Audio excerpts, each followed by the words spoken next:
Express sine theta in terms of tan theta అన్నారు.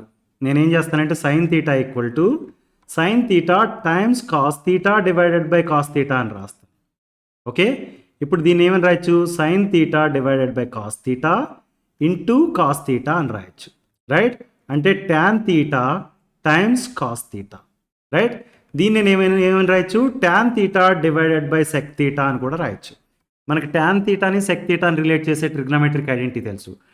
Check square theta minus tan square theta equal to 1. Right, so దీన్ని ఏమని రాయొచ్చు? Sec square theta equal to 1 plus tan square theta అని రాయొచ్చు. So sec theta is equal to square root of 1 plus tan square theta అవుతుంది. Right, so ఇప్పుడు ఏంటి? ఈ check theta ప్లేస్లో ఈ ఎక్స్ప్రెషన్ రాయండి. అప్పుడు ఏమైంది?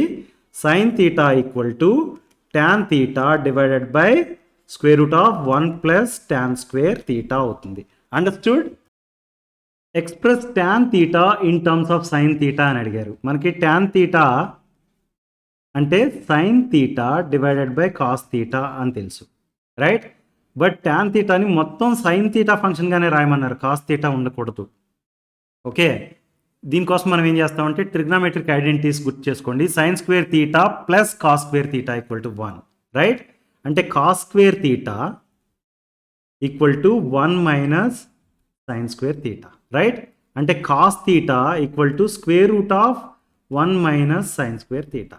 సో ఇక్కడ కాస్ తీటా ప్లేస్లో మనం ఇది ఎక్స్ప్రెషన్ రాయొచ్చు. అంటే tan theta is going to be sine theta divided by square root of 1 minus sine square theta. అర్థమైందా? ట్యాన్ తీటాని మొత్తం సైన్ తీటా ఫంక్షన్గా రాసాం. This is what we are asked to do. Right.